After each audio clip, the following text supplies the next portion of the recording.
Muito bem, ufa, agora vamos. Então, a gente está falando justamente sobre essa sensação que o conflito traz, que é uma sensação de impasse, de dilema, veja, eu gosto muito dessa sensação, impossibilidade de coexistência. Se você já teve uma discussão com um vizinho seu, ou com um familiar seu, e você uma hora encontra ele num ambiente, tem que ficar no mesmo ambiente que o personagem. O que você fala? Ai, meu Deus do céu, sai ele ou saio eu? Né? Vou ficar aqui nessa festa com esse parente, vou ficar com esse vizinho aqui, perto de mim. Então, é muito curioso como essa sensação vem da conflituosidade, tá bom? Isso é natural. Nós, advogados e advogadas, nós temos uma distância, concorda? Eu tenho nada contra essa pessoa, é só a parte contrária. Mas o advogado, muitas vezes, o cliente quer que a gente rosne junto, né? Ah, vai lá, que a minha advogada é bem brava. Eu gosto de advogada brava. Você é brava, doutora? Você fala, posso ser, então quero, braveza, braveza. Fala, olha, e aí eu sempre falo isso, olha, eu posso ser brava, mas que cachorro você acha que é mais inteligente? Um pitbull ou um poodle? O pitbull, gente, as virtudes do pitbull estão na força, estão na inteligência. O shih tzu é mais inteligente que um pitbull. Embora seja um cachorro muito menor, porque ele é realmente mais esperto. A natureza ela vai dividindo as habilidades, né? O Doberman fica com a força física, o Shih Tzu, o Poodle ficam com a inteligência, com a esperteza. Então, é muito importante, sempre digo isso, que embora o conflito esteja impactando essa pessoa, e ela sente isso, é impossível coexistir com esse outro lado, essa sensação é natural para as partes, mas para nós da advocacia, não precisa ser assim. Agora, se não está funcionando... Acho importante, gente, quando o pessoal chega aqui, pensar uma coisa importante. Talvez, quando a gente chegue no conflito para negociar com um advogado, advogada, a gente ainda esteja muito tranquila em relação a esse conflito, concorda? Chega assim, doutora, estou com um conflito horrível com o meu ex, por causa da pensão alimentícia. Sabe o que ele falou para mim? Que não vai pagar. Você fala, nossa, que coisa extraordinária. Não, ninguém nunca faz isso, né? Puxa, que coisa, né? Mas você tem o endereço dele? Tem, eu sei que ele tem bem. Você fala, ufa, nossa, até que também não tá tão ruim, né? Pensando na nossa experiência. Agora parece que tá indo. Aí, obrigada. Muito bem. Então, veja, conflito, esse é um conceito jurídico desse vocabulário, que eu acho legal esse conflito, dessa definição, porque ele está trazendo justamente o entrechoque de ideias ou interesses em razão do qual se instala uma divergência entre fatos, coisas ou pessoas. Por que é legal esse conceito? Porque ele não está fulanizando, aquela pessoa é difícil, mala, não. É um entrechoque de ideias ou interesses. E nesse entrechoque, por isso que para a gente é tranquilo, não, é natural, ideias e interesses são divergentes. Por causa desse entrechoque, nós vamos ter essa dissonância entre fatos, eu vejo de um jeito, você vê de outro, e ela de outro. Coisas, você muitas vezes vai ter percepções diferentes também, ou pessoas, aqui sim podem entrar as pessoas no conflito. Pode ser que não haja, veja, se eu tenho uma ideia que choca com a dela, mas essa divergência não gera em mim uma situação de querer antagonizar com ela, concorda? Isso não vai necessariamente gerar um conflito. De novo, volta para a atitude. Se eu sei que ela tem uma diferença de ideia em relação a mim, e eu não fico instalando uma divergência por causa disso, suave na nave. Tipo, eu sei que ela pensa diferente do que eu penso. Por isso que, quando a gente fala numa cultura de paz, numa postura favorável aos meios consensuais, está falando de alguém que não vai ser tão passível de passar por conflito. Bom, você pensa assim, eu penso diferente e segue o jogo, tá? Mas, de novo, isso é mais comum do que a pessoa serena, não é verdade? A gente não está vivendo, vamos pensar agora no macro, a gente vive num momento de polarização política. Quanta briga de... Gente, nunca disseram para nós que não se briga, não se discute por causa de quê? Futebol, política e religião. Essa não é clássica. Não se discute política. Antes esqueceu tudo. É um bando desmemoriado. Briga por causa dos três ao mesmo tempo, né? Então, é óbvio que essa polarização, esse contexto, vem de uma sociedade consumista, imediatista, de performance, né? Todo mundo tem seu perfil, todo mundo faz textão, todo mundo, né, quer aparecer. E é muito mais, vamos dizer, interessante, uma frase de efeito, absurda, Porque fala, eu sou serena e cada um está seguindo o seu caminho. Sem graça, Tartucci. Não tem graça nenhuma essa serenidade. Então, é muito interessante como essa polarização vai favorecer o conflito. E nós, advogados e advogadas, vamos pegar pessoas assim, impactadas, nervosas, que muitas vezes não vem saída. Essa divergência instalada para elas é insuperável. Fala, doutora, não sei nem porque eu estou te contratando. Daqui não vai sair nada. Isso aqui é completamente inviável. Eu acho que vou perder meu tempo. Mas, sabe, eu preciso fazer alguma coisa. Então, a pessoa que chega para nós é que menos tem fé nessa interação. E nós, advogados negociais? Como nós entramos nisso? Por isso que a gente vai discutir isso nesse curso, né? A gente está ouvindo uma narrativa, a primeira narrativa que a gente escuta. E tem até uma fala que dizia isso também, né? O advogado é o primeiro juiz da causa. Se você escuta a narrativa do seu cliente, da sua cliente, fala, né? Vou dar um exemplo que um aluno meu contou. Ele contou que tinha uma mulher que tinha feito uma cirurgia plástica e disse que o médico não atendeu depois, não deu aquele atendimento posterior e tal. E ela contava isso, aí de repente ela parava, ficava quieta e contava mais um pouco. Aí o advogado falou assim, mas depois que teve, você não conseguiu falar com ele? Nada, agora estou aqui com o senhor. Mano, já passou aqui um período de 9 meses, não aconteceu nada. Aí, pela intuição, o advogado falou o seguinte, antes de entrar com uma ação, eu vou entrar em contato com o médico, vou notificar esse médico para ver o que ele tem a dizer.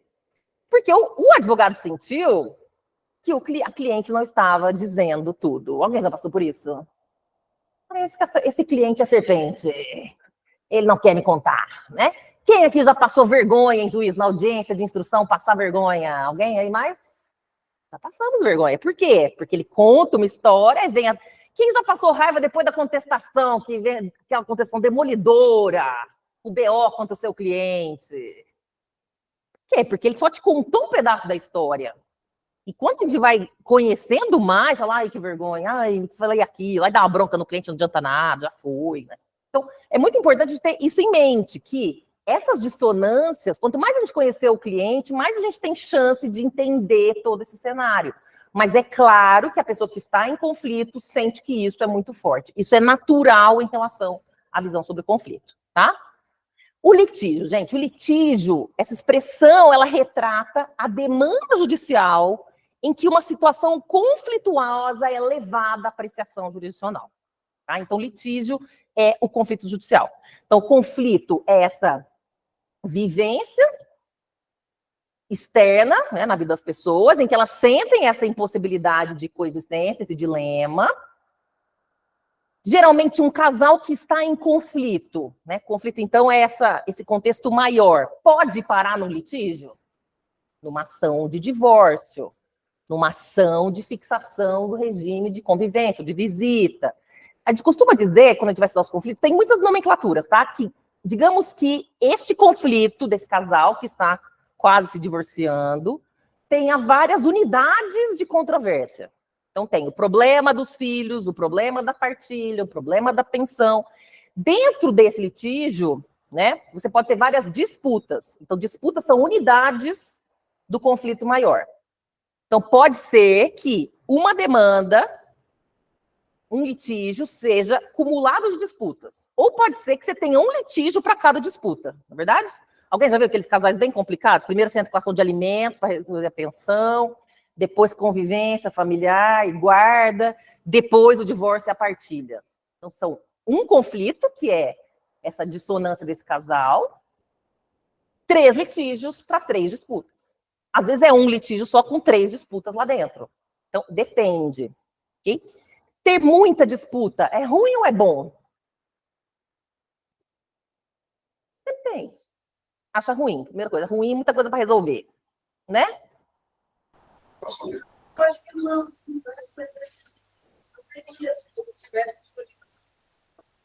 Ou se previamente todos tiverem uma coisa.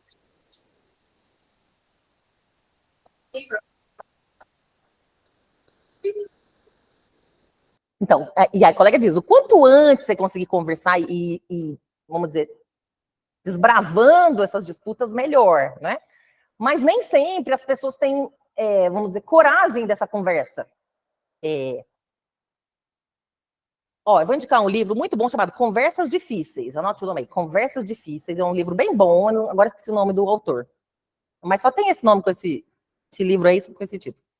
E fala justamente disso. Às vezes, fala, eu vou ter que falar com meu marido sobre esse assunto, ele vai ficar chateado e aquilo vai gerar ranço. Quer saber? Eu não vou falar nada. E aí, em vez de você compartilhar aquele problema, o ranço fica em você. Você fala, não posso nem falar nada com esse personagem, ele é difícil, hein? Quer dizer, você já pressupôs que tudo vai dar errado, e aí acaba dando, sabe aquela profecia autorrealizadora? Isso aqui vai dar conflito e dá mesmo? Então, eu até me lembro de conversar um dia com a terapeuta, falou assim, Fernanda, eu ouvi uma colega dizendo, todo casal deveria ter uma DR, uma sessão de discutir a relação por semana. Falei, o quê? Não é muita coisa? Toda semana conversar com o personagem, não gostei do tom que você usou comigo, você foi folgado. Sério? Porque concorda, você vai limpando a área? Achei admirável, mas não tô aplicando não, dá preguiça. Não dá preguiça, gente? Toda semana vamos ter que dar uma limpada nessa área. Já separa logo, tá vendo? Imediatismo. Separa logo, vai embora. Não, mas depois eu tô querendo economizar sogra, vou ter que conhecer outra sogra, né? Não é nem o personagem, mas economizar sogra é sempre bom, né? Porque vai saber a personagem, o sogro que vem, né? Muito bem, então eu acho que a gente precisa se situar nisso. Muitas vezes você é procurada assim, doutora, eu quero que você me ajude a negociar esse conflito, porque eu não quero que vire um litígio. Se virar um litígio, aí, inclusive, acabou de acontecer comigo. Eu falei, eu atuo para você na negociação. Se for litígio, eu tô fora. Por quê? Porque eu prefiro advogar nessa parte negocial, como você falou. Ela tá desse jeito também, colega ali, né? For para o judiciário, vou te indicar uma pessoa super animada aí para esse caminho judicial, né? Quando precisa mesmo, a gente sabe que não dá. A gente está negociando, a gente percebe, e o outro lado não está oferecendo, o outro lado está de má fé, o outro lado está piorando as propostas, sabe? Em vez de melhorar, está piorando. Então, são situações que você vai poder identificar aqui um limite, tá? Um dos tópicos que eu coloquei, né, no nosso título é gestão adequada. Porque justamente nesse ponto que a gente vai situar o conflito e o mecanismo consensual, quando ele vai ser adequado. Então, para cada tipo de conflito, se diz que deve ser adotada a via adequada para a sua abordagem. E você vai considerar vários fatores, como as intenções das partes, o perfil da controvérsia e as possibilidades inerentes a cada mecanismo. Nós vamos, então, falar um pouco hoje sobre um conflito, como a gente vai escolher, se a gente quer ir para via consensual, porque ela é mais adequada, ou se a gente vai querer judicializar para que o juiz decida quem tem razão, tá bom? Esse, gente, é o meu livro Mediação nos Conflitos Civis, está na 7ª edição aqui, 2024, foi o meu mestrado, então eu estudo esse assunto desde 2002.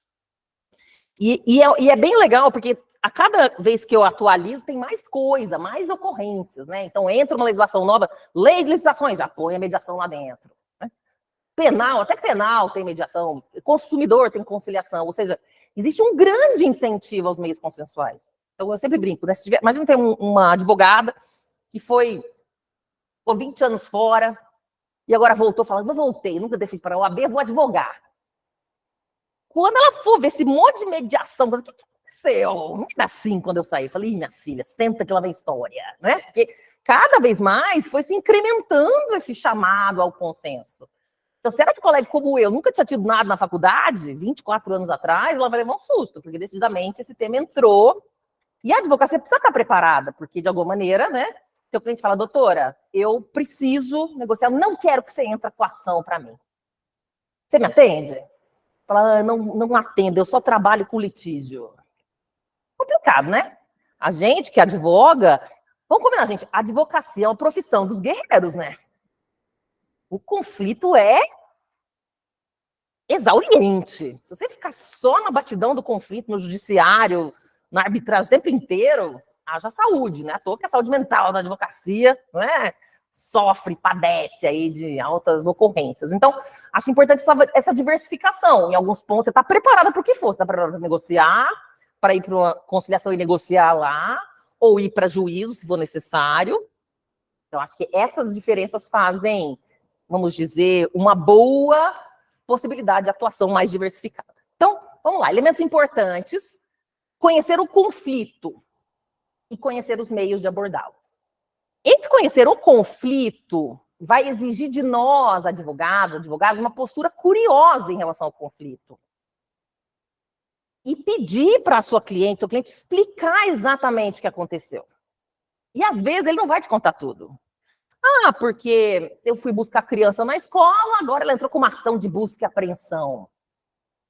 Do nada, né? Ah, mas por que ela entrou com essa ação? Não sei, é louca. É louca. É, sempre assim, não é? É louca. Tá, mas você tinha um dia para entregar? Até tinha, mas e daí? Também não precisa ser assim, tem que entrar com litígio contra mim? Não, tá, que dia que você tinha que entregar? Não, em tese, eu cheguei a entregar dia 31 de janeiro, mas assim, hoje já é dia 19. Eu achei que não estava mais se importando. Nem falei nada. Ah, então é assim, se não falasse nada, ia alterar a guarda do nada, concorda? Então, tá, mas depois, então tá, mas aí dia 31 você não levou. Ela te ligou dia 1? Ela ligou, você falou o quê? Eu falei que ia levar dia 4. E aí? Não levei, né, doutora? Tá bom, mas você ligou para ela? Não avisei também. Ela ia perceber que eu não ia entregar. Ah, tá, mas e aí? Ela te ligou dia 5? Ela me liga todo dia, infernal. E você? Não atendo, claro. Meu Deus do céu, vai só piorando, né? Não devia ter perguntado o que está acontecendo, que eu estou ficando mais infeliz ainda. Né? Por que eu vou ficando infeliz, gente? Porque quando eu entrar nesse circuito e eu quiser conversar com o outro lado, qual foi o caminho que ele preparou para mim? Pedras, ribanceiras, precipícios. O outro lado vai estar confiando nele? Ah, agora apareceu uma advogada para conversar. Concorda? Ele criou um caminho de confiança? Ele criou um caminho de quê? De descumprimento, de desrespeito, de falta de comunicação. Então, muitas vezes, quando a gente entrar nesse circuito, eu ligar para a advogada da mãe dele, ah, doutora, está representando fulano? Tô aqui para a gente conversar. Ah, agora ele quer conversar. Prendeu a criança lá, você entra com a busca, a criança. Pior que é tudo verdade. Então, eu falo assim, não fala assim, deixa ela falar, ela tá certa, né? Ah, eu vou ficar magoado, falar mal do meu cliente. Olha, entendo o seu lado, realmente, tá difícil a comunicação, por isso que eu tô entrando aqui agora nesse circuito, e que bom, doutora, que você também tá aqui, que a gente tá conseguindo conversar, porque realmente, conflitos familiares, às vezes chegam num ponto, pronto, e aí, com isso, a gente vai conversando. Agora, eu não sou milagreira. Foi de tudo que esse personagem fez, ela vai confiar nele? Agora, ela não quer dar criança para ele visitar no final de semana dele, em que ele ficaria lá no final de semana. Ele precisa reconquistar a confiança dela. Então, ele vai ter que ter atitudes que mostrem que ele é digno de confiança. Então, veja, todas essas conversas, eu também vou explicar para ele, olha, imagina que faz o contrário. Você, hein, doutora, eu já escutei, não sei se alguém já escutou essa frase, você é advogada minha ou da parte contrária? Já escutei. É clássica essa? Já escutou? Alguém já escutou? Já, básico. E eu falei, super sua, porque eu tô te dando a real, eu tô te preparando para o que vai acontecer. Posso fazer uma petição em 2 segundos, mas não resolve nada. Então, você quer o acesso à criança, você quer construir alguma coisa, a gente vai ter que conversar numa boa. A gente também tem que ter esse jogo, né, dessa comunicação com o cliente clara, porque senão, né, você acaba cuidando, dourando muito a pílula, você não consegue fazer a situação desembaraçar. Eles esquecem 10 vezes, é verdade, né? Você repete 10 vezes, na verdade. Outro dia, uma cliente minha me contou, estava dando uma consulta, e ela falou, nossa, Tartus, eu já falei 10 vezes para ele me trazer os documentos, pra gente... não traz nada, ele só quer vir e ficar conversando, né? Mas então, deixa eu ligar para o outro lado. Não, quero conversar mais, né? Então, essa é a necessidade que ele tem de conversar com a advogada dele, ele está com uma dificuldade de agir, esse é um limite que ele tem aqui, né? E ela está acompanhando, então, isso é muito interessante. O conflito, às vezes, tem isso, a pessoa tem um bloqueio. Mas não é você que vai falar com o outro lado, sou eu. Não, mas eu quero esperar. Sabe-se lá o quê, né?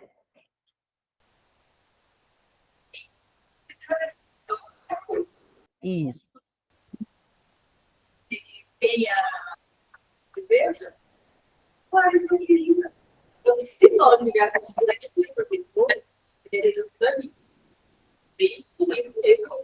é verdade. Muita gente já vem encomendando litígio, a colega está dizendo, né?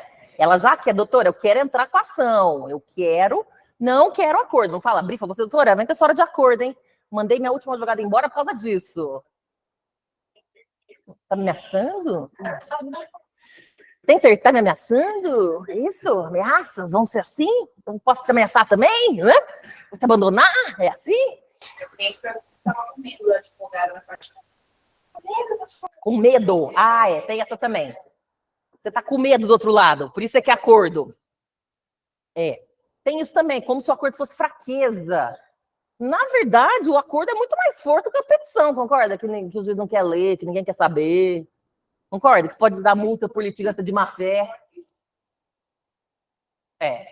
Não, gente, o juiz quer saber de detalhes.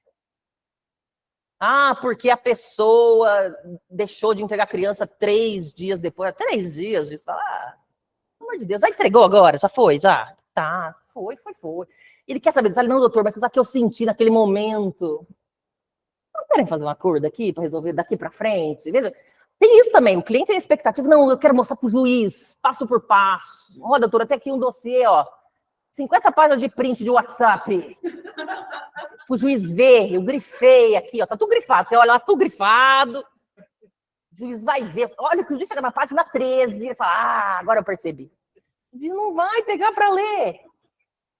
E é duro contar isso. Então, o juiz não gosta. Por quê? O juiz não gosta desse detalhe, esse tipo de coisa, tem muito processo. Então, assim, ele quer que a gente resolva no macro, não no micro. É frustrante, eu entendo uma pessoa em conflito, né, concorda? Ficou lá fazendo dossiê, cliente dossiê, vai lá, fez uma pastinha, detalhe. Mas, infelizmente, o judiciário não é esse lugar. Esse lugar em que você vai conseguir conversar com detalhe. Talvez uma negociação até seja. Se a outra parte tiver com bastante paciência, fala, tá bom, vamos conversar isso aqui, vamos esclarecer um ponto por ponto, né? E aí, por isso que a gente estava conversando, né, no começo aqui, bom, é muito importante a advocacia atender, mas também saber cobrar. Bom, então vamos lá, minha hora de trabalho é X. Vamos fazer uma lista, um relatório de horas de cada contato que eu tiver com você, com a advogada do outro lado, tá contando as horas. No final do mês eu vou te dar um relatório de horas do quanto eu despendi. Vai estar lá 15 minutos, dia 16, 30 minutos, dia 17, soma isso aqui, porque isso é trabalho, isso é hora técnica da advocacia. Nossa, doutora, mas tudo isso aqui, já foram 4 horas de conversa. Mas foi só uma perguntinha, exatamente. Olha que pergunta valiosa, né?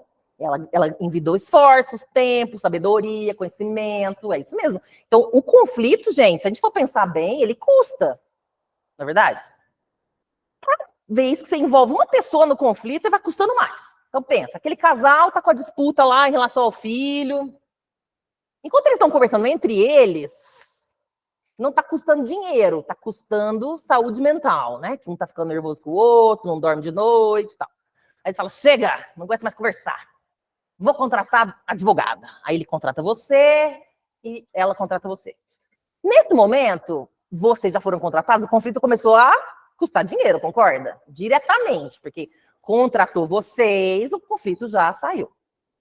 Se essa controvérsia vocês não conseguirem negociar, que os clientes não ajudaram, e for para o litígio, vai envolver mais gente. Quem que vai estar no litígio, gente? Processo de família. Além dos advogados e das partes, quem mais vai estar? Promotor ou promotora de justiça. Juiz ou juíza.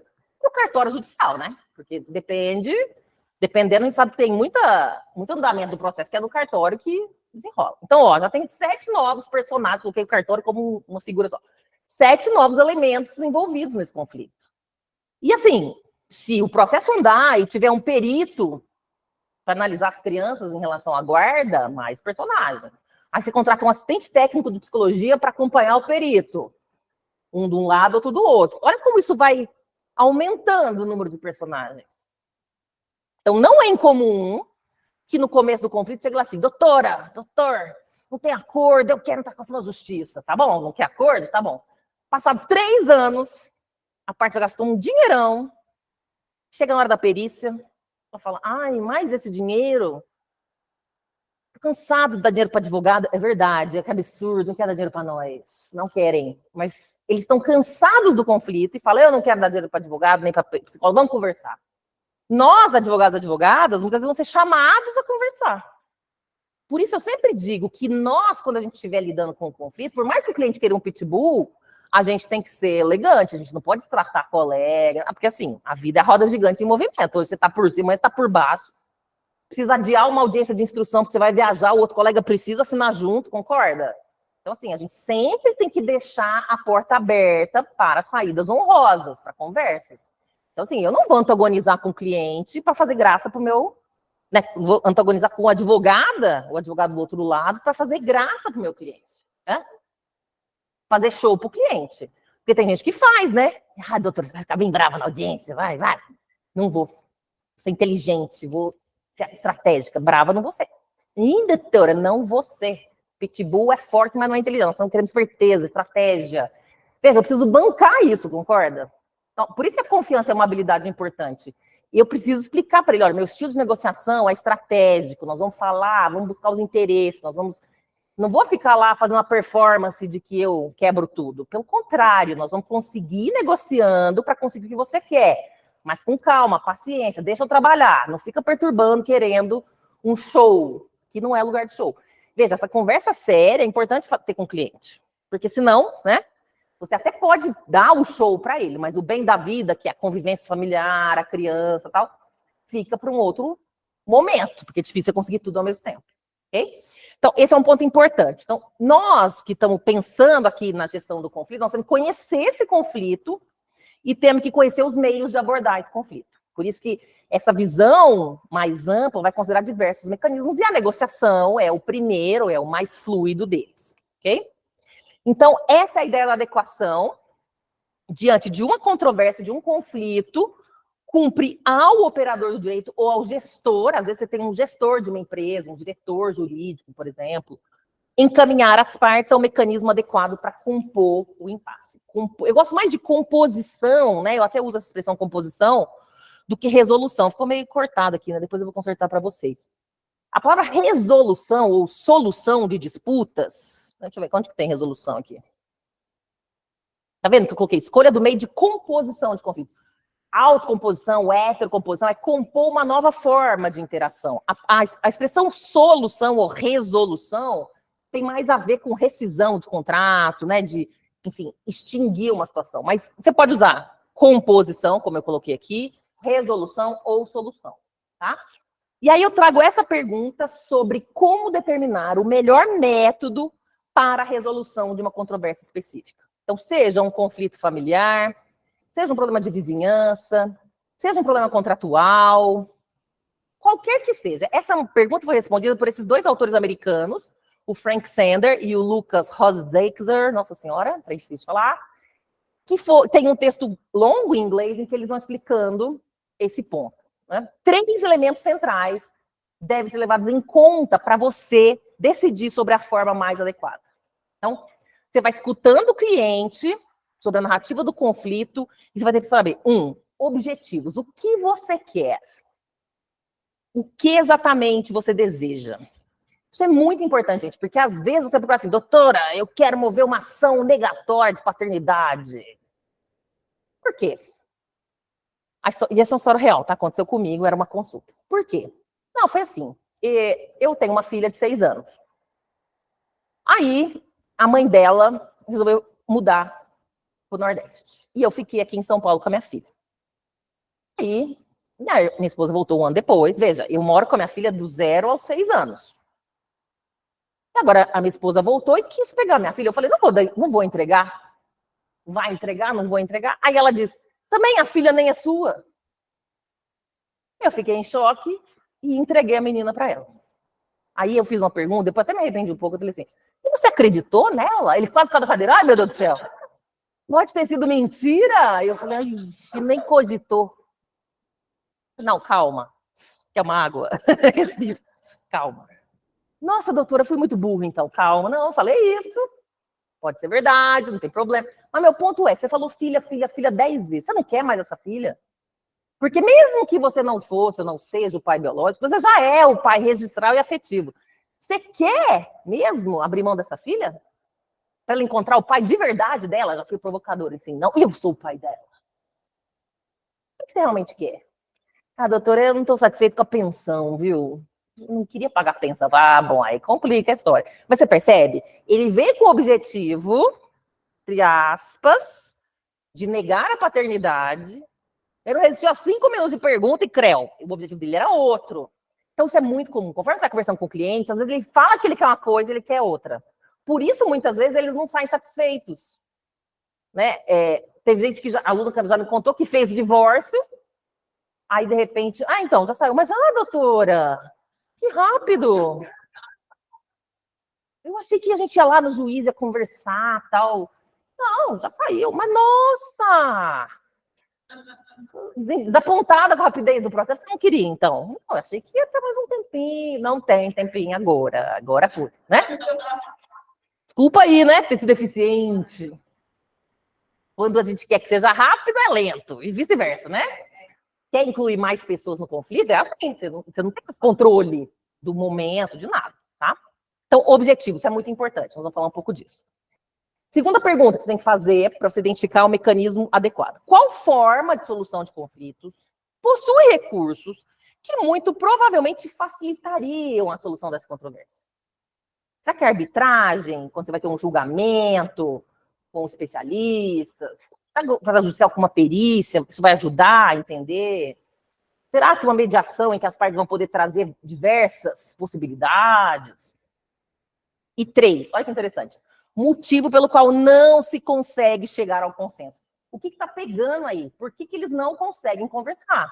E qual mecanismo, qual forma de conflitos pode ajudar a superar esse óbvio? Então, você percebe que mesmo na terceira, eles estão de olho no consenso. Mas não é possível, vou perder a via mais rápida, mais eficiente. O que está travando aqui? Qual mecanismo vai ajudar? Então, por isso que é uma análise um pouco mais profunda do conflito, né? Então, vamos lá, ainda na gestão adequada, vamos olhar os objetivos, tá bom? Quando alguém te procura com um conflito de família, de contrato, de vizinhança, quais são os objetivos que muitas vezes as pessoas têm? Os clássicos são esses. Olha, eu quero resolver esse conflito contratual. Por exemplo, franqueador franqueado. Eu sou franqueadora, tenho minha rede de franqueados, tem um agora cismou, que tem que ficar trocando toda hora o layout da loja, e ele está causando. O que eu quero desse conflito? Acaba logo. Eu quero minimizar custos, eu quero rapidez, eu quero privacidade, que meus outros franqueados não precisam saber nada disso. E eu quero manter o relacionamento, porque eu não quero perder esse franqueado. Eu estou aqui com uma dezena de franqueados, eu quero aumentar, não quero diminuir. Então, gente, esses objetivos aqui, são que geralmente todo mundo quer, são os mais óbvios. Eles são típicos dos meios consensuais. Quem adota negociação, mediação, conciliação, quer isso aqui. Então, eu dei o exemplo do contrato de franquia, porque é verdade. Nos contratos de franquia tem havido cláusula de mediação ou arbitragem. Primeiro, tentativas de negociação direta, se não der, mediação ou arbitragem. Tá? Então, é isso. Esses são os clássicos. A maior parte da nossa clientela quer isso aqui. Mas pode ser que elas queiram outra coisa, na verdade? Pode ser. Na adjudicação, que é a heterocomposição por arbitragem ou solução judicial, nesses casos, eu vou delegar a decisão para um terceiro. Quando é que a pessoa vai fazer isso? Quando ela tem um desses 3 interesses. Primeiro, estabelecer precedentes. Então, digamos que é uma academia de ginástica que tem todos os seus professores da academia em contratos independentes. Então, o professor de dança vai lá, dá aula, recebe pelas horas, o da musculação a mesma coisa, etc. Então, essa dona da academia tem 15 funcionários, 15 contratos, certo? Aí, ela sempre demitiu e sempre fez os pagamentos. Agora, a professora de dança e o professor de musculação entraram com uma demanda judicial, 2 litígios, dizendo que eles, na verdade, são trabalhadores empregados e que querem receber como CLT. E aí, essa dona da academia olha para você e fala assim, doutor, eu tenho aqui, além desses 2, eu tenho outros 13 contratos, são 15. Eu quero saber o que o juiz vai dizer. Concorda? Se o juiz disser que eles estão errados e eu estou certo, que o meu contrato vale, eu estou tranquila. Agora, se o juiz disser que esse contrato não vale, que na verdade é relação de emprego, eu preciso saber disso por causa dos outros 13. Então, eu quero ver o precedente, eu quero ver o julgamento, porque esse julgamento vai me ajudar a pensar na minha estratégia, no meu passivo trabalhista, eu preciso saber o que eu tenho. Percebe, então, que ela não vai querer fazer agora acordo? Porque ela precisa desse precedente. Ela precisa saber como é o olhar público sobre isso. Até para ela decidir em relação aos outros, tá? Isso aqui, gente, é bem técnico, concorda? Que todo mundo quer ver o olhar público para outros casos. É bem específico, né? Geralmente é uma empresa, alguém que tem processos repetitivos. Isso aqui é bem raro. Mas tem que é mais raro ainda, que é obter justificação. Imagine que você tem lá um contrato, o executivo de alto luxo tem um bônus. E ele está pedindo um bônus de 15º salário que não está previsto, mas que foi prometido para ele, mas ele não teria justificação perante a diretoria da empresa. Mas se o juiz decidir que tem, aí ele vai ter uma justificação. Muito específico, concorda?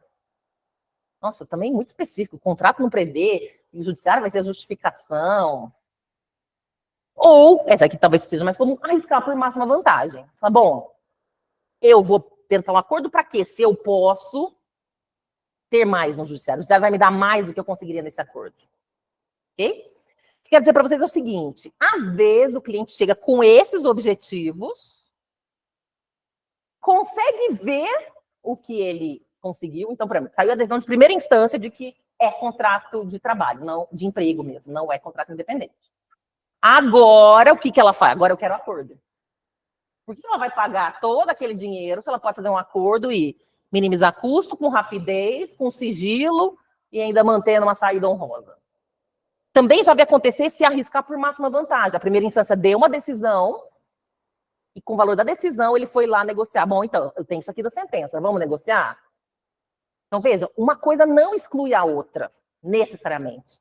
Então, às vezes, você tem uma decisão arbitral, você tem uma sentença judicial transitada em julgado, e aí abre ainda chance para o acordo.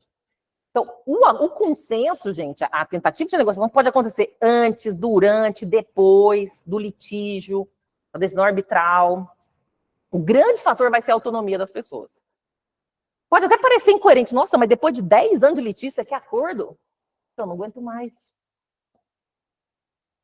Mas você está ganhando. Eu estou ganhando, mas não vou levar. E aí eu quero contar esse exemplo muito interessante que um juiz me contou. Eu estava no curso de pós-graduação que eu coordeno, e aí tinha um juiz lá, falou, Cardoso, olha aqui, você que estuda conciliação, mediação, olha que caso curioso. Era uma audiência de instrução, caso contratual, de um réu contumaz. É um réu que tem vários processos, várias execuções. E aí ele alegava a sessão de contrato não cumprida naquela ação, e aí veio uma testemunha e, assim, clarificou que a culpa foi realmente do réu. Tá?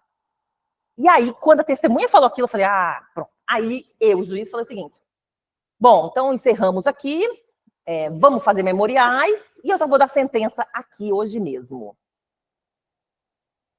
Tudo indicava, e aí ele falou assim, de repente, Fernanda, quando eu falo isso, o advogado da parte autora fala, excelência, com licença, antes de Vossa Excelência partir para o final, posso conversar um pouco mais com o advogado do outro lado, eu quero tentar uma última rodada de negociação com ele aqui. Como assim? Aí, ele saiu da sala elegante, o juiz, então eu vou deixar vocês conversarem aqui e vou sair. Mas meio julgado, sabe? Como assim? Na hora que eu vou julgar... E aí ficou esperando lá uns minutos, aí voltou, doutor, já fizemos um acordo, pode homologar. Ele falou, o quê? Minha sentença vai ser homologatória? Sério? Pô, Fernando, fizeram um acordo. Depois de tudo aquilo que a gente pegou ali. Por que você acha que eles fizeram acordo, hein? E vocês acham? Por que será que esse cara quis fazer acordo antes de ter a sentença? Favorável, possivelmente. Ganhar, mas não levar. Esse é o problema. Eu fiz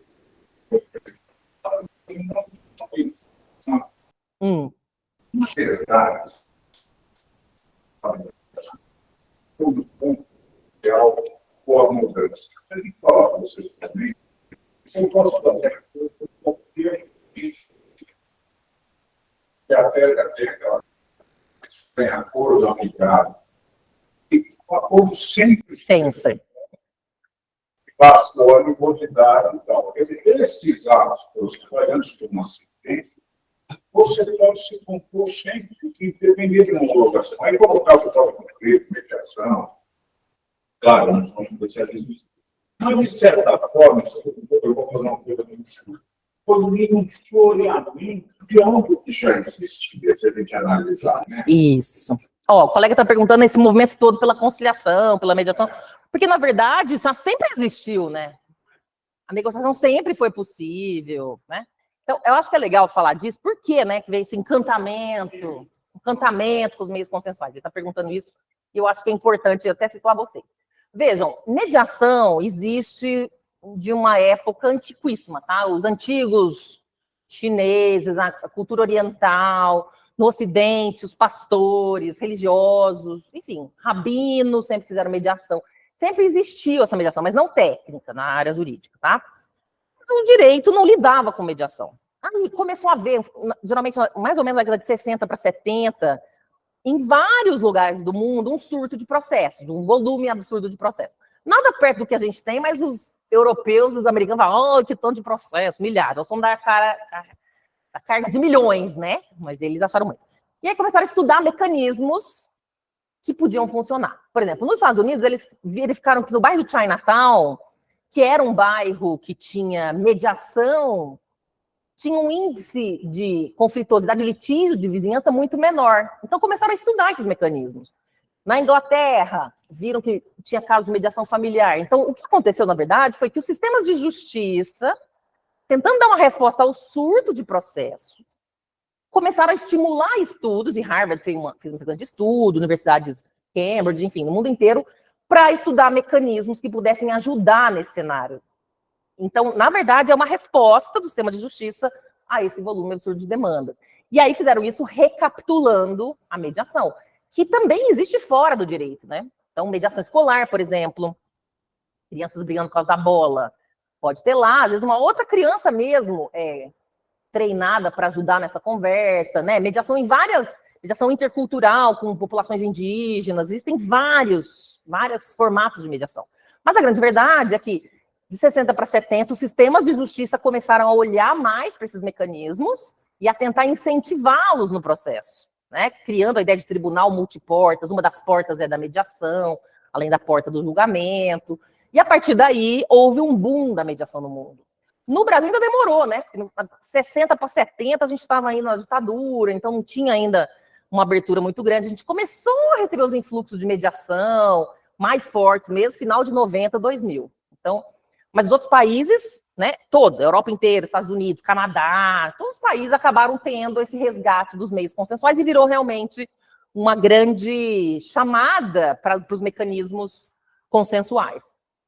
Então, esses estudos que a gente vai mencionando hoje, e no Brasil a gente bebe muito dessas doutrinas, né, estrangeiras, vem desse resgate. Então, é legal sua pergunta pelo seguinte: na gênese do resgate desses mecanismos, veio muito uma ideia, que espero esteja superada, de desafogar o judiciário. Né? Mas eu não falei em nenhum momento disso aqui. O que a gente está trabalhando é a adequação. Porque desafogar o judiciário não é um problema nosso, concorda? Eu não sou gestora do sistema de justiça, eu não sou desembargadora-presidente, eu não sou ministra, eu sou uma advogada que atende o cliente. Então, assim, se o caso do meu cliente, vamos imaginar, você tem um cliente que precisa de um desses objetivos. Aí o juiz fala, ô, doutora, francamente, doutor, mais um processo na justiça? Esse é necessário, excelência. Nesse precisa. Para isso que tem justiça, para estabelecer precedentes, para obter justificação, porque ele quer saber como ele consegue máxima vantagem. A justiça está aí para isso, é a sua função. Prestou concurso, vou fazer o quê? Não pode falar assim, né? Desagradável, deselegante. Não vou ser grossa. Mas, assim, eu preciso, de alguns casos, de judiciário, é a função do judiciário. Mas, em outros casos, não, né? Então, o que o judiciário quer é que a gente filtre melhor. Ele quer que a gente só mande para ele aquilo que for realmente necessário. O que não for, brigas pequenas, não sei o quê, ele não quer. Aí eu concordo com você que ele tem um exagero de otimismo em relação aos meios consensuais. Pode falar, olha, excelência, não dá, embora fizesse sentido, aqui ele quer arriscar por máxima vantagem. Ele foi tão sacaneado pelo outro lado que agora ele não quer resolver rapidinho, ele quer ir até o último ponto, isso faz parte do conflito, né? Então, eu acho que falta, e essa clareza em relação a esses objetivos é importante, eu vou resgatar isso na aula de quarta-feira, quando eu vier, porque o cliente pode querer esses objetivos, e isso é legítimo. O processo feito com a barriga, ele tinha para as manifestações de interesse no cliente, em Dima Ministério Público, tem processos que a gente já tem matéria suficiente, a gente já tem tudo. E ainda assim, fica lá, aí quando ele despacha alguma coisa meio que aleatória, a gente vai ficar para impulsionar o processo que já tem. A colega pergunta, mas por que o juiz fica enrolando para julgar, né? Veja, múltiplos fatores, né? Pode estar imbricado aqui na resposta. O timing em relação ao acordo muda bastante, né? Eu atuo, assim, em processos de família, muitas vezes. Aquela raiva do começo, o tempo vai passando e fala, ai, gente, já deu, né? Já estou em outra. Já tem esse processo aí, doutora? Chega, né? Muitas vezes, o efeito do tempo no processo é justamente essa vontade de encerrar. Mas não deveria ser o que move ou deixa de mover o juiz, né? O juiz precisa cumprir a prestação jurisdicional. Veja que interessante, quando ele dá a sentença, vamos imaginar que o juiz dá a sentença. O fato de dar a sentença, aquela sentença pode ser um gatilho para negociação. Às vezes, na arbitragem, dá uma parcial procedência. Então, imagina, duas consultoras brigando lá por uma obra de 100 milhões de reais, aí tem uma arbitragem, não quiserem ir no judiciário, foi para arbitragem, aí deu uma empatagem. A culpa concorrente, vocês dois são culpados aí pelo problema na obra. Pô, a gente entrou como a gente saiu, né? Sério? Assim não vai dar certo. Vamos sentar e vamos tentar construir nós? Depois da arbitragem, gastaram mais de 500 mil numa arbitragem. E eles vão sentar para tentar fazer. Então, você percebe a versatilidade que a advocacia tem que ter? Porque o cliente estava com o apetite de ter cara de decisão, vou ganhar, vou esfregar na cara dele. Ah, não ganhei nada. Entrei e saí do mesmo jeito. Então, agora eu quero construir, quero tentar. Ah, eu também não estou satisfeito, vamos recomeçar do zero. Por isso que é curioso, assim, embora a intenção do sistema de justiça não seja a melhor, o que tem de bom nisso para nós é que os meios consensuais são, vamos dizer, incentivados. E com isso, abre a possibilidade de explicar para a clientela, olha, não adianta só você querer, existe todo um sistema favorável aos meios consensuais. Então, existe uma série de incentivos aos meios. Veja, excessivos não deveriam acontecer. Coerciliação, sou contra, fazer coerção. Chantagear com o tempo do processo, doutora, vai demorar isso aqui, hein? Se você fazer acordo, isso aí é uma chantagem. O que é isso? Dá licença? Sou obrigada. Tudo isso é você usar as mazelas do processo em detrimento de quem precisa da justiça. Mas, olhando para os critérios objetivos técnicos, se for melhor para o meu cliente, eu quero. Por isso que é a adequação, entende? Eu não gosto quando fala assim, doutora, é desafogar o judiciário. Não, não é sobre o judiciário. É sobre uma pessoa em conflito que eu quero atender melhor. Mas não há uma forma. Estamos falando com por exemplo, falando de correção. Se ele exceder a correção, que não tem como aprovar, aí você não pode passar. Então, de certa forma, é um instrumento, tá? Mas ele sempre tem caráter objetivo. Entendi. É isso que eu fiz. Não há uma objetividade, não há uma coisa formal. Então, ele se alastra, porque ele não fica limitado. Como é que você estabelece uma coerção? Então, olha, você faz perguntas boas. Então, tem duas coisas que está falando aqui. Ele está comentando, olha, você não tem uma linha, você não tem uma especificação. Da negociação, você está falando?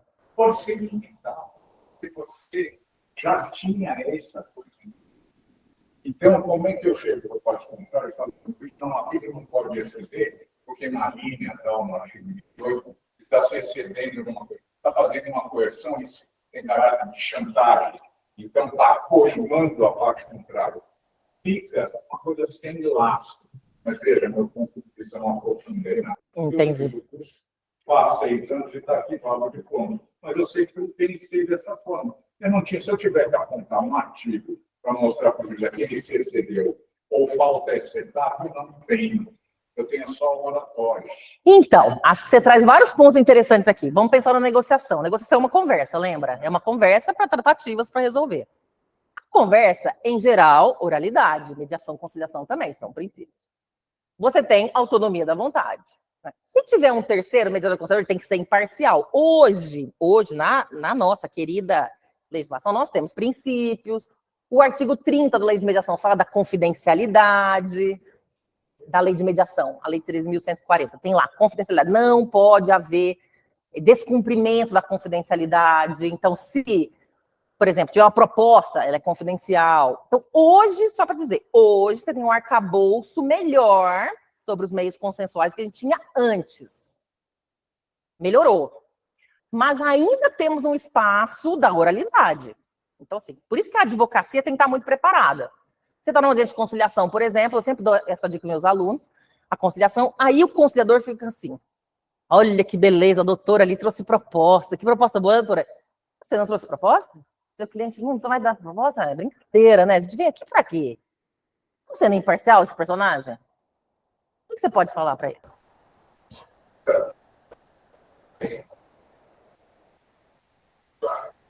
Espera-se que numa audiência conciliação, pelo menos alguma coisa disso, colega. Então, com licença, um dos deveres que tem aqui na conciliação é a imparcialidade, dever de agir com a ausência de favoritismo ou preconceito, para poder tomar decisões com liberdade. É a definição da resolução 125. Não estou sentindo que tem imparcialidade aqui. Minha cliente está ficando desconfortável. Isso vai atrapalhar a autonomia dela. Oh! Tem 3 elementos. Tem a resolução 125 de 2010, que no anexo 3 define os princípios. Ela é bem boa. Eu sempre acho que a gente deve ir para a audiência com ela. 125/2010 do CNJ, Conselho Nacional de Justiça. Isso. Aí, 2, Lei 13.140 de 2015, a Lei de Mediação. 2015. E tem o CPC, que no 166 tem 7 princípios importantes dos meios consensuais. 166. Se você for contar esses 3 atos normativos, você tem 14 princípios, contando resolução e tal. E a definição está no anexo 3 da resolução. Então, hoje a gente evoluiu muito em relação ao que a gente tinha antes. Mas é claro que a gente tem um espaço da oralidade, você está certa. Então, assim, a advocacia vai ter que ser muito preparada para dizer, com licença, minha cliente aqui, a imparcialidade. As 2 vezes que meus alunos contaram que fizeram isso, disse que o conciliador, peço desculpas, não foi minha intenção. Porque quando a gente estuda para ser conciliador mediador, a nossa legitimidade de intervenção vem da imparcialidade. A partir do momento que eu não sou imparcial, a pessoa vai querer sair da mesa. Porque eu estou atrapalhando o fluxo da negociação, em vez de ajudar. Então, hoje, a gente tem um aparato melhor do que tinha antes. Essa coisa intuitiva, tem acordo, não tem acordo. Aquilo lá não tinha parâmetro nenhum. Em nenhum livro que você vai estudar, de qualquer país, tem lá, basta perguntar se tem acordo para tentar uma conciliação. Não existe isso. Isso é completamente falta de técnica. Diga.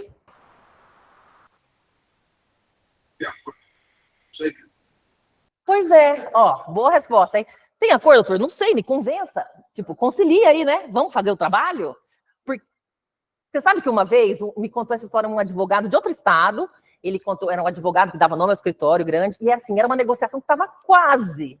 Falou, pô, a gente está quase fechando. Vamos fazer o seguinte, vamos pedir uma conciliação em juízo? Que aí o juiz ajuda e a gente arremata o que está faltando. Chegaram lá os 2 advogados respeitáveis. Tal. Aí chegou lá, o juiz nem estava na sala. Aí o conciliador virou e falou assim, então, tem acordo? Aí ele falou, não, ainda não. Então vamos notar que não tem o juiz. Excelência, pode vir assinar. Ele, o quê? Aí o juiz disse, boa tarde, boa tarde. Vou então começar a ler. Envidados esforços para a conciliação, levantou o braço pela ordem. O quê? Não foi envidado esforço nenhum. Eu não vou assinar. Não vou assinar porque a gente veio aqui para isso e não teve.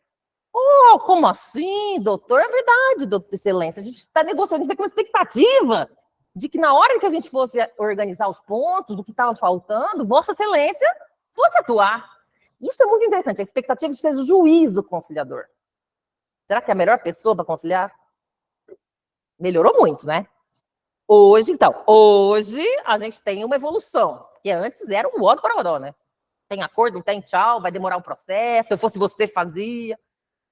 Na trabalhista, eu ainda implico um pouco com a proposta do juízo. Todo mundo sabe o que é isso? Calculadora do juízo.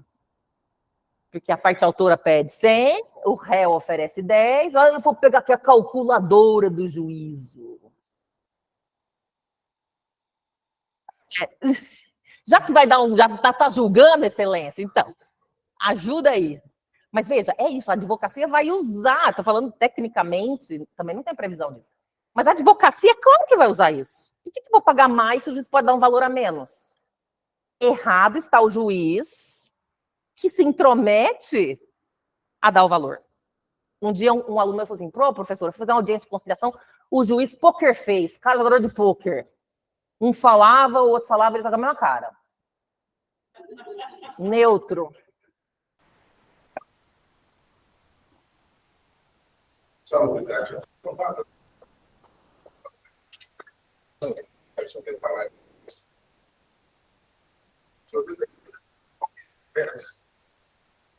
Para pagar 600 reais. Olha só.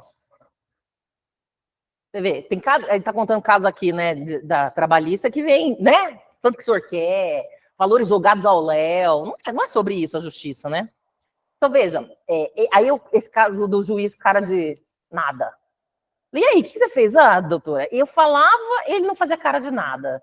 O outro falava também de nada. O que vocês fizeram? A gente fez acordo, né? Porque não sabe o que esperar desse juiz.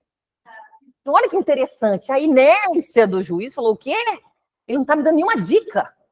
Então, é melhor a gente construir aqui do que ter um elemento surpresa ali. Isso é imparcialidade. O que se diz? É quando a pessoa exagera na proposição, ela vai minar a autonomia das pessoas, concorda? Então, digamos, a empresa, aquele processo de 100, levou lá uma proposta de 30. Ela está esperando ver se o juiz fala 30. Por que se o juiz falar 20? Porque ela vai dar 30. Então, quando o terceiro imparcial, o conciliador, ele apresenta a proposta, ele pode acabar interferindo na autonomia da pessoa. Eu, por exemplo, eu sou mediadora. Você não vai ouvir sair um número de minha boca. Então, os números que vão sair são as pessoas que vão construir. Elas já sabem disso. Eu participei de um caso uma vez que eu podia ser conciliadora. Eu falei, não quero só mediadora. Porque, decididamente, eu não sei o número. Assim, sabe aquela... a ignorância é a mãe da tranquilidade? Eu não tenho que saber o número, eu não sou árbitra. Sugerir forma de pagamento é uma ideia. Mas falar o valor, como é que eu vou saber o valor, gente, que a empresa pode pagar ou que o outro precisa receber? Não é nossa obrigação, não nos pertence. Isso é livramento, gente, não pertence, né?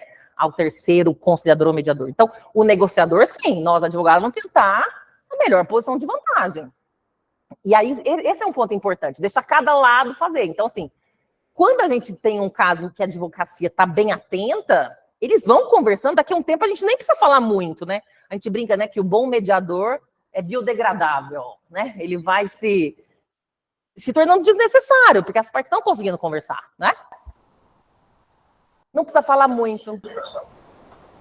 Exato. Exato, ó, ele conta, há 20 anos atrás, os advogados perdidos, todo mundo perdido, o juiz mandou a gente estar aqui, não faz sentido. Agora, os advogados falam, queremos essa oportunidade, vamos arrematar, falta isso, isso e isso. A gente, às vezes, fica só acompanhando, né? No final, eles chegaram ali e aí eles vão costurar esse acordo. É uma oportunidade. O que nós vamos ter, né, é esse espaço negocial. E a função de ter um terceiro é se travar a negociação. Então, por exemplo, eu fui contratada para fazer uma negociação num caso contratual. A gente negociou bem, mas encerrou na segunda reunião. Por quê? Porque ele ofereceu metade do que ele tinha oferecido na primeira proposta, concorda? Aí minha cliente falou, olha, eu estou passando raiva. Daqui a pouco eu vou ter que pagar para ele, né? Porque ele está diminuindo, então eu quero encerrar a negociação. Mas não adiantaria trazer um terceiro, concorda? Porque eles não têm zona de acordo, eles não estão no mesmo ponto. Então, saber até onde ir, que você falou, até onde eu vou? Ele está fazendo chantagem, ele está fazendo... Essa sensibilidade é muito forte da parte, porque lembra da autonomia privada. Então, quando eu falei para minha cliente, olha, ele falou, em dezembro ele te ofereceu X, agora ele te oferece X sobre 2. Então, ela falou que está muito. Ela falou, o quê? De um mês para o outro, caiu metade? Pode pagar, porque ele está querendo me provocar e eu vou para o litígio. Você percebe? Mas qual é a vantagem dela ter percebido isso na negociação? 2 reuniões, gente, em 2 semanas, ela já sabe o que ela tem na mesa. Isso é importante para ela escolher o próximo caminho. Percebe? Porque se ela começa a gastar no processo, eu estou gastando com o processo, eu não podia ter feito acordo lá. Não podia, porque ele, do outro lado, estava querendo piorar a situação. E isso ela não estava disposta a receber. Então, o que eu acho a vantagem desses meios consensuais é você ter clareza, você elucidar a situação eventualmente pode ser objeto de vários caminhos, tá? Então, é isso. Diga.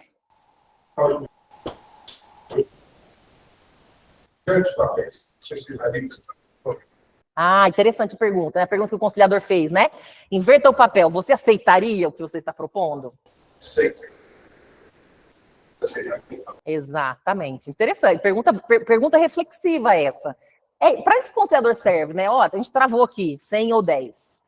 Vamos pensar, né? É factível? E isso que você falou, uma vez aconteceu, uma aluna me contou, ela era advogada de família, e era um caso que envolvia a guarda de um adolescente. Eu sempre brinco, né? Que costuma ter disputa de guarda por crianças de tenra idade, 5, 6 anos, fofinhas. Adolescente, vai com seu pai, com a sua mãe, com a sua tia, com a sua avó, né? Vai para lá. E aí era uma adolescente, e o pai pagava, tipo, R$300 de pensão, morando em São Paulo, que é uma cidade muito cara. A audiência de conciliação na ação revisional de alimentos, ela queria subir, o pai falou, não, é 300 euros lá. Ela falou, quer fazer o seguinte, eu te pago 300 e você fica com o menino. Eu já tô com as malas dele no carro. Já vai para sua casa hoje. Ele falou, topo. A advogada dela falou, quê? Não tô nem sabendo. Concorda? Aí o juiz fala, gente, calma, né? A criança tá sabendo. Vai mudar um adolescente de casa. É uma proposta exagerada, mas você vê. Eu te pago 300 conto. Então tá, eu levo o menino. Né? Mas isso aí precisa ter. Se fosse uma ação de guarda, não ia ter o estudo psicossocial. Calma, não se empolguem. Isso aqui é uma ação de alimentos. Vocês vão mudar a guarda? Então nós temos que preparar isso aqui. Né? Porque não pode ter um elemento surpresa. Já fiquei com raiva também, entreguei a criança. Né? Ou adolescente, no caso. Então, toma cuidado aí. Pode ser uma proposta de mentira só para fazer graça, e ele aceitou, agora ele aceitou o blefe, sabe o blefe? O blefe pode acabar. Tem um filme que mostra o blefe, Separados pelo Casamento. Alguém já viu esse filme? A Jennifer Aniston e o Vincent Vaughn, ela quer vender o apartamento e comprar um apartamento maior. E ele não quer. Clássico, né? Mulher querendo evoluir, mudar, e o homem ali, né, no quadradinho, confortável, estou molando aqui os rapazes. E aí ela blefa, então vou pedir o divórcio, tal, e ele leva a sério, né? E aí começa aquela dissonância de exageros, né? Então, o que eu acho aqui? Quando a gente vai lidar com o conflito, você vai encontrar pessoas, por exemplo, que tá com raiva, fala, eu quero o máximo possível. Nesse divórcio, eu quero até a metade da fazenda que era do pai dele. Sei que ele ama aquela fazenda, eu odeio. Mas metade vai ser minha, eu sou comunheira universal. Veja, esta pessoa muitas vezes está querendo só para fazer desaforo para o outro lado. Então, um advogado me contou que exatamente num caso assim, ele assumiu o caso. Eu achei interessante que eram dois professores de direito, ela e ele, dois advogados, um divórcio feio, assim, arrastado, comunheiro universal, tal, e aí ela tinha ganhado tudo. E ele estava recorrendo, né, de algumas coisas. E aí esse advogado que assumiu o caso falou o seguinte, olha, eu estou assumindo seu processo, eu vi aqui que você quer tudo, mas uma pergunta, o que você realmente quer? Ela falou, oi, como assim? Não, de todo o patrimônio, o que você quer? Ela falou assim, o que eu pedi mesmo? Gente, ela é advogada, professora de direito, não lembrava. 2 advogados. Muito ranço. Já aconteceu também? Que bom, mas tem gente que não aguenta o ranço, tem gente que não aguenta conversar. Isso. Quanto mais clareza...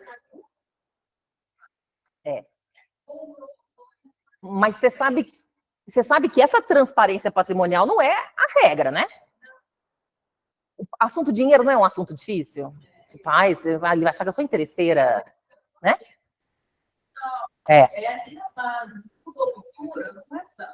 É difícil. Mas você sabe que a gente tem, em relação à transparência patrimonial, é um problema cultural geral, né? Porque a mulher sempre teve aquele papel de cuidar do dinheiro pequeno, das coisas do dia a dia, e o homem, provedor, o dinheiro grande, ia buscar o dinheiro para trazer para casa. Então, muitas mulheres acham... Eu até li um livro bem legal, esse eu achei num sebo, tá? Na estante virtual. O livro... Você compra muito lá? Tem muito livro bom, né? O livro chama O Sexo Oculto do Dinheiro.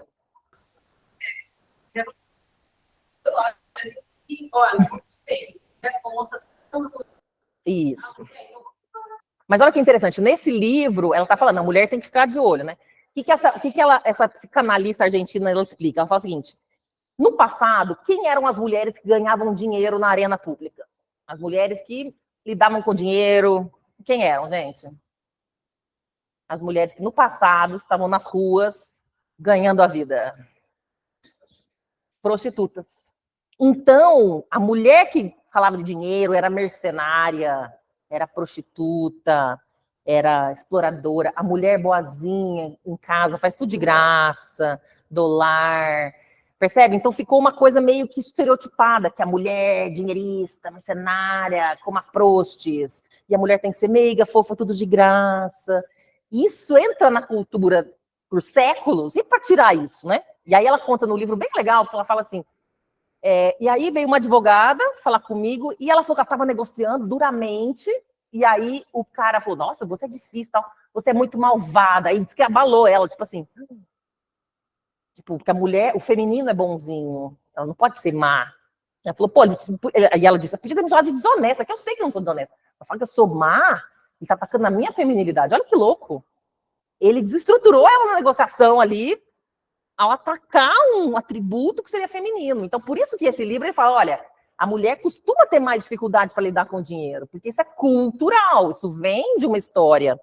E mentalidades demoram a mudar. Não, na verdade, ela está olhando o macro. É claro que tem mulheres que sabem, hoje a gente está num outro tempo. Mas espera-se, por exemplo, ainda existem mulheres do lar? Muitas. E às vezes por escolha, às vezes por arranjo familiar, às vezes é por falta de escolha. Concorda que demora muito a mudar para ter uma escolha plena? Vai lidando, ajustando. Isso. A nova realidade mesmo com essa cultura de... É demorado. Veja, eu concordo com você o seguinte, a gente não pode se prender a estereótipos de gênero. Toda mulher é boazinha, não sabe negociar. Não. Mas a mulher que se colocar como negociadora pode receber como resposta um estereótipo. Nossa, nem parece mulher, parece um homem. Então, aí você tem que ser bem... Confiança é uma das habilidades. Você tem que saber quem você é. Ray Charles falava assim, nenhuma dúvida da sua aceitação de mim depende da minha dignidade ou da minha aceitação do eu sobre eu. Exato, autoconfiança, né? Então, assim, ela citou Ray Charles aqui, né? Nada do que você fizer, uma gota, vai alterar nada do meu valor, né? Isso é verdade, mas haja terapia e haja autoconfiança, isso é construído também, né? A gente tem a impressão que os homens, muitos homens já nascem mais empoderados. Ah, você é homem, você pode. Tudo tem, são generalizações, de novo, né? Mas é como, sabe aquela frase assim? Segurem o seu bode, como é que é? Não, segura as suas cabritas, que o meu bode está solto. Já ouviu essa frase? E é uma frase muito comum, recorrente. O que ela significa? Que os homens podem tudo e as mulheres têm que ser cuidadas. Eles podem ser predadores e elas podem ser vítimas. Então, são pequenas coisas que vão sendo repetidas e faladas que vão criando um caldo de cultura. Veja, a gente evoluiu muito, mudou tanto, mas isso ainda é falado para tentar aprisionar muitas pessoas, dizendo, ó, fica aí no teu canto. Por quê? Porque demora. Então, assim, quantos por cento da cidade já mudaram? Será que 50% já mudaram? Menos? Mais? Lembrem que a realidade é heterogênea. Você vai encontrar gente de tudo quanto é jeito, de tudo quanto é lugar, coexistindo várias culturas. Se mudar de país, então, Nossa Senhora. Então, por isso que a chance de ter conflito é muito grande. Porque tem gente que fala assim... Como mulher, é um desafio. Eu vejo, assim, realmente bastante desafiador. Por isso que a questão técnica, eu vejo que faz diferença, porque aí você conhece, você tem a habilidade que você está fazendo. Não é na isso. Naquilo que você acha que é o melhor. Não vai pelo feeling, que é o que eu tenho feito. Não pelo feeling, mas isso não se sustenta. Exato, ela está contando, né? Veja, você faz pelo feeling, que é o que você tem, mas com técnica, com princípio. Eu sempre falo isso, ó. Se você é mediador, mediadora, fica nos princípios e nas técnicas, porque aí você não está inventando nada, você está fazendo o que já é testado. E a mesma coisa, eu vou usar as habilidades da negociação, eu vou fazer as perguntas, eu vou levar um plano de negociação. Eu fui preparada para essa negociação, mas eu também estou preparada se vier um outro lado. Olha, não tinha pensado nisso, vamos abrir uma nova matriz de percepção? Então, veja, você não está sozinha, porque a grande verdade é que numa conversa, pensando na negociação como uma conversa é fluida, concorda? Se a gente sentar para bater papo, começa falando de uma coisa, vai para outra. A negociação é uma conversa orientada por uma situação controvertida. Então, você tem um plano. Você tem um plano A, se tudo der certo, eu consigo aquilo. Plano B, né? Pensa, você vai vender o seu carro seminovo, ou semivelho. No caso do meu aqui, o meu carro está mais para semivelho que para seminovo, né? Beleza, você tem o teu plano A, é o preço de tabela. Plano B, tiro 2.000. Plano C, tiro 5.000, que o trem tá meio batido ali, bati umas vezes, bateram em mim. Concorda? Mas eu não vou falar, olha, eu tô querendo um preço de tabela, mas eu tiro 5.000, viu? Claro que não, a minha margem eu não vou falar. Mas veja, imagina que o outro lado é áspero. Fala, seu carro aí tá porcaria. Começar a falar mal do meu carro. Né? Ele quer desvalorizar o meu carro. Mas ele tá me oferecendo, tipo, 3.000 menos do que a tabela. Se eu ficar impactada pelo desaforo dele, eu perco o negócio, mesmo estando na minha margem. Porque eu estou impactada. Como é que desaforar? Também para esse cara não vendo desaforo. Não é sobre isso, gente. Não é um concurso de Miss Simpatia, de Mr. Alegria. Isso aqui é uma negociação. Não é? Por isso que a gente, né, fala, separar a pessoa do problema. Ele é mala, mas ele está fazendo uma proposta. Eu quero vender? Eu confio que ele vai me pagar? É sobre isso, não é sobre as outras situações. Porque é isso, você vai negociar, você tem que bancar as suas habilidades. O outro lado, às vezes, não vai ter.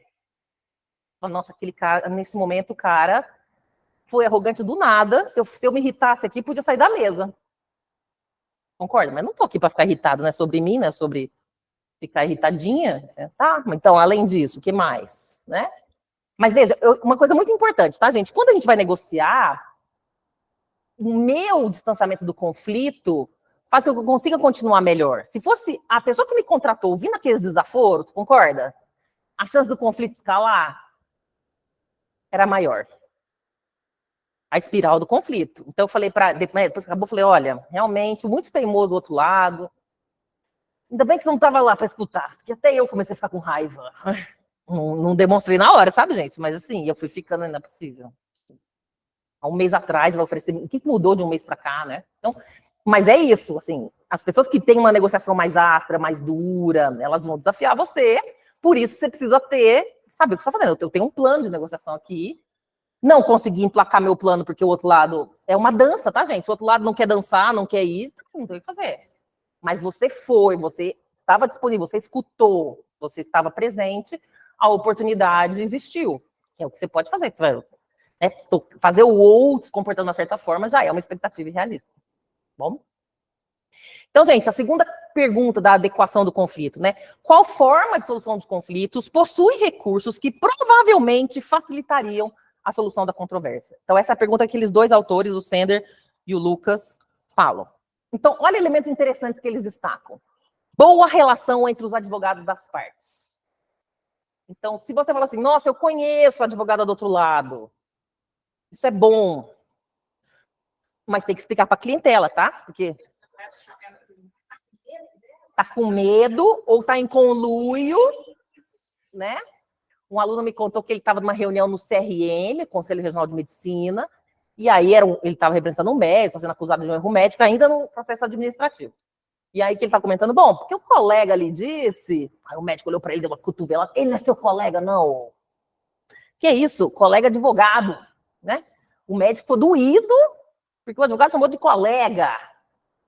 Não é verdade, né? Então, tem uma conversa antes, olha, nós vamos para essa reunião, é bom ter uma relação boa com o outro lado, a gente consegue informações, a gente consegue ver o espaço, o que pode acontecer. Isso é estratégia, não é fraqueza, pelo contrário, é força. Mais fácil brigar e gritar do que construir. Eles ficam achando que é fraqueza, tem essa impressão mesmo. Te olha assim como se tipo, o que está fazendo? Sabe? Quer que a gente vá achar essa visão de que querem um advogado agressivo, pitbull, também é uma mentalidade antiga. Advogado bom, advogado bravo, advogado que esbraveja. Talvez ver filme americano, não é? Filme americano. Se baseia naquela cena, a pessoa sai entrando no tribunal, correndo, né? Então, na verdade, isso é um elemento bom. Quer ver outro? Boa relação entre as partes. Mas, professora do céu, eles estão em lados contrários. Mas veja, qual é a história? Como eles estavam até aqui? Porque se você vira para aquele franqueador, mas como é que era isso? Pô, esse franqueado era bom. E esse é um caso real, tá? Era um conflito de franqueados, era um caso da região norte, e aí o franqueador falou, poxa, eu estava abrindo o meu espaço na região norte, e eles diziam que ficar mudando layout a cada 6 meses da loja, para eles era muito complicado, era caro, e não conseguia criar uma identidade perante o cliente. E ele estava meio duro nisso, mas aí ele falou, não, eu vou usar a mediação, eu quero entender. E aí ele falou, não, então para a região norte nós vamos fazer um novo modelo de negócio, porque eu entendi que com essa realidade local, veja, eu não quero perder esses caras, eu quero ganhar outros. Mas você concorda? Isso veio do bom histórico. Pô, a gente estava funcionando até aqui, vocês são os meus... Valoriza essas pessoas, vocês são os meus modelos aqui na região norte, vamos avançar. Então, essa boa relação é interessante, mesmo que no passado você pode recapitular. Disposição em fechar um acordo. As pessoas falam, eu quero resolver isso aqui, chega, não quero mais gastar dinheiro com advogado, nem com juiz, nem com perícia. Por isso que hoje a gente tem um tema que é janelas para o acordo. Quer ver um exemplo também? Aquela disputa de guarda da criança. O processo está rolando, aí designa uma perícia. A criança tem que ser escutada pela psicóloga judicial. Aí a mãe te procura assim, ai, doutora, minha filha vai ter que ir no fórum mesmo? Tem que passar a tarde com a psicóloga? Ela vai ter que participar disso. Eu queria poupar minha filha disso. Cá entre nós, verdade, né, gente? Pelo amor de Deus. Assim, se não for uma coisa muito grave, de novo, se for uma coisa grave, tem que ir. É uma situação absurda de abuso e tal. Mas, assim, se for uma discussão entre pais, picuinhas, sabe? Que um fica inventando coisa do outro, assim, a bagunça dos adultos afetando a criança. E um advogado para mim falou uma vez no curso, falou, professora, o único arrependimento que eu tenho na minha vida, arrependimento, foi do meu segundo divórcio, ele estava no 4º casamento já, um homem dinâmico. Estava no 4º casamento. E ele falou, no meu segundo divórcio, era uma disputa de guarda, e eu lembro dos meus filhos de 4 e 5 anos sentados na escadinha do fórum, com cara de assustado, para entrar na psicóloga. Eles não estavam entendendo o que estava acontecendo. Eu falei, eu devia ter poupado essas crianças, porque eu lembro, ficou na minha cabeça a visão dessas crianças. Você percebe? Então, abriu uma janela para o consenso quando designou perícia. Ai, precisa mesmo? Se o processo continuar, precisa. Ah, então vamos tentar construir do outro lado? Liga. Por isso que a janela, essa disposição a fechar um acordo, pode ser a qualquer momento, como você falou. Pode ser antes do litígio, pode ser durante o litígio, pode ser depois. Mas isso é muito subjetivo. Aqui sim. O engajamento, agora faz sentido para mim, né? E um ponto que eu acho interessante, que os americanos usam muito, disposição de uma ou ambas as partes em se desculpar. Pedido de desculpas. Uma empresa comete, um funcionário comete um ato indevido e a primeira coisa que a empresa faz é pedir desculpas. Faz diferença? Vocês acham? Pelo menos é um reconhecimento de que ela está nessa situação como causadora, né? Mas foi culpa exclusiva da vítima também, você provocou o funcionário, por isso que te xingou, fala, mas é desaforo, né? O funcionário me maltrata, eu ainda sou culpada. Vai piorando o conflito, é mais ofensivo ainda. Então, o pedido de desculpas, gente, ele faz muita diferença. E às vezes a pessoa não sabe que é o que ela quer.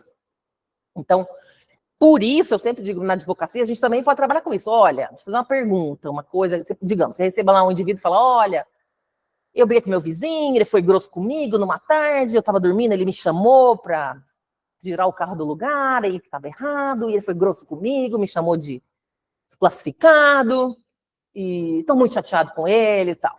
Aí você olha para aquilo e fala, mas o que você quer?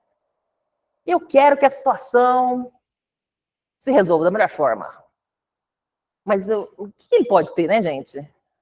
Dano moral? Vocês acham? Uma discussão por causa da vaga da garagem?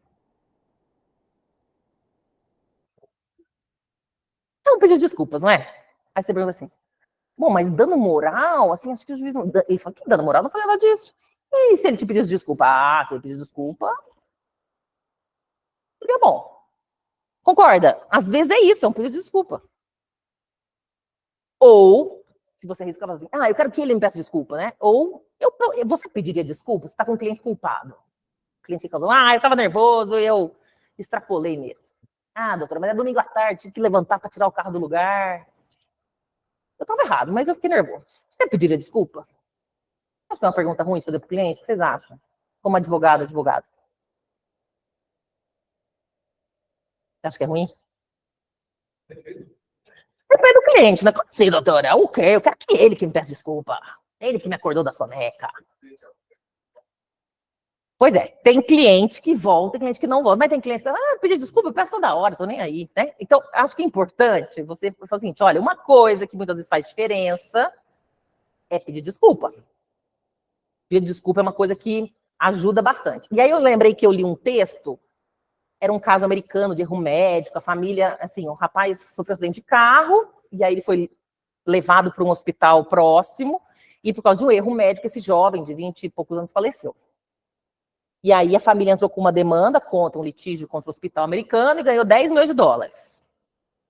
E era uma entrevista com esses familiares. Aí ela perguntava assim, você está satisfeita, né, com a mãe, com essa demanda, com esse resultado? Ela falou, não. Nossa, não? Porque você queria mais dinheiro? Ela falou, não queria mais dinheiro. Mas o hospital em nenhum momento reconheceu a sua falha. Porque se o nosso outro filho sofrer um acidente e cair lá, pode acontecer a mesma coisa. Aí eu fiquei me perguntando, se o hospital tivesse reconhecido e dito que ia mudar a política, concorda que poderia fazer um acordo de outro jeito?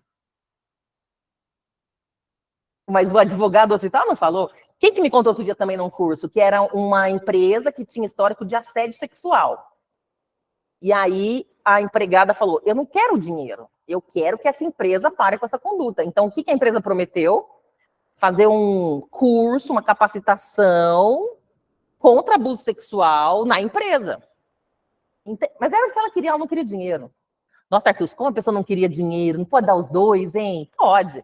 Às vezes dá uma indenização, mas só a indenização não é reconhecimento suficiente. Por isso que... Nossa, são 20h56, é isso mesmo? Eu sou uma pessoa que tá encerrando, é isso? Até as 9, né? Então, eu vou só terminar aqui essa parte, e assim, veja, às vezes só o dinheiro não resolve, você vai querer outro nível de reconhecimento, tá? Nós vamos falar disso também aqui. Então, já falamos disso, disposição de resolver, existência de muitas questões envolvidas na controvérsia. Lembra que eu perguntei? Ter muitas disputas. Isso é ruim? Pode ser bom, porque aí você vai ter interesses recíprocos, né? Então, não é uma coisa única, isso pode ajudar na criatividade, não necessariamente é ruim. E, às vezes, você tem a demanda por um profissional com conhecimento específico ou que seja neutro, caso, então, que o julgamento pode ser interessante, tá? Então, esses são os elementos da segunda pergunta.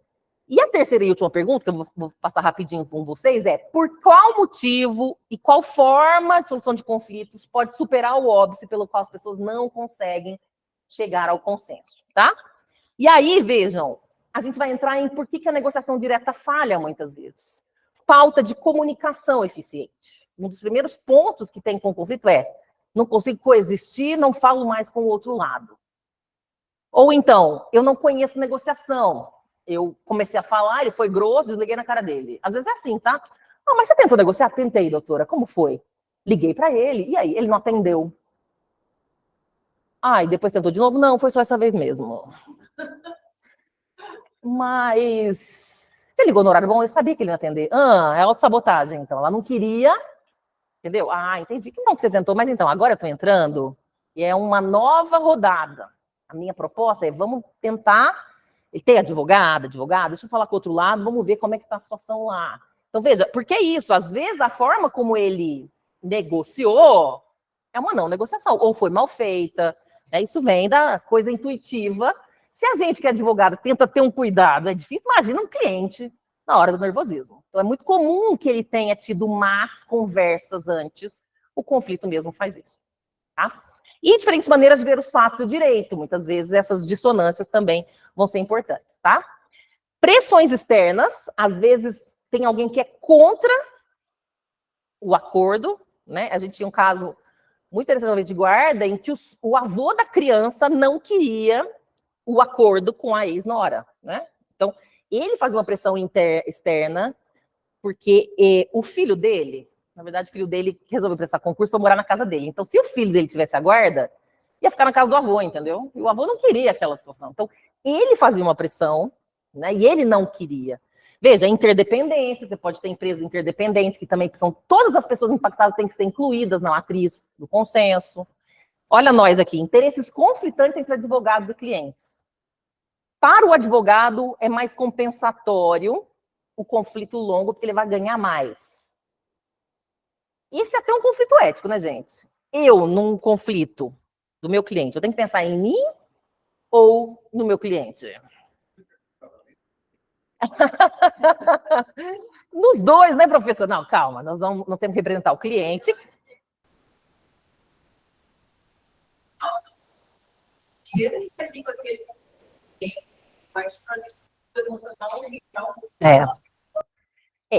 Ela falou bem, né? Saúde mental também é um valor, né?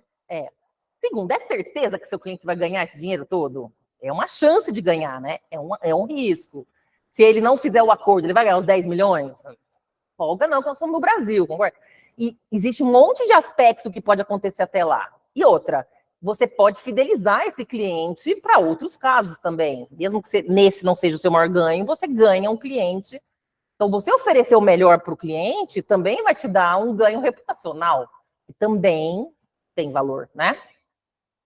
E a síndrome do grande prêmio, às vezes é assim, o meu vai ser o caso de 10 milhões, tive um sonho, estou aplicando o segredo, a lei da atração.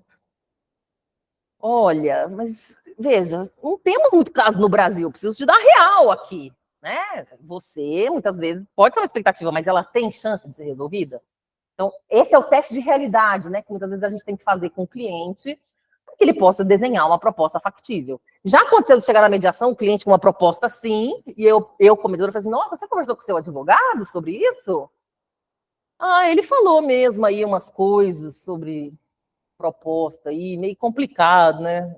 Você quer conversar com ele de novo? Né? Porque assim, estava tão... Né, fortalecer a advocacia, porque é verdade, é uma proposta que ele tem que saber que o advogado não tirou do nada, tem limites às situações, né? Bom, com isso a gente finalizou a gestão adequada. Deixa eu só ver aqui se tem perguntas do pessoal do chat, que eu não vi se tem pergunta, código da turma, mas não tem pergunta pelo que eu vi, não. Eu estou menos preocupada com o tempo, gente, porque eu vou ter com vocês também a aula de quarta-feira, e aí nós vamos falar sobre negociação, os objetivos. Amanhã vai ser a Sandra Bayer, a professora Célia Zaparoli, eu comentei, né, que ela está sem voz, então vai vir a professora Sandra Bayer. Aí eu venho quarta-feira. Deixa. Você quer na primeira página? Sim. Mas esse material vai estar disponível também, tá bom? Depois você vai pegar com calma. A própria ESA disponibiliza para vocês. Tudo bem? Dúvidas? Tranquilos? Tranquilas? Muito obrigada pela atenção, pela paciência, resiliência, com os problemas técnicos.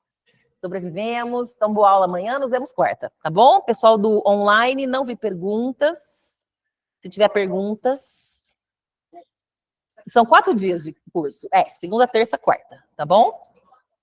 Muito obrigada, Luana, pelo reconhecimento.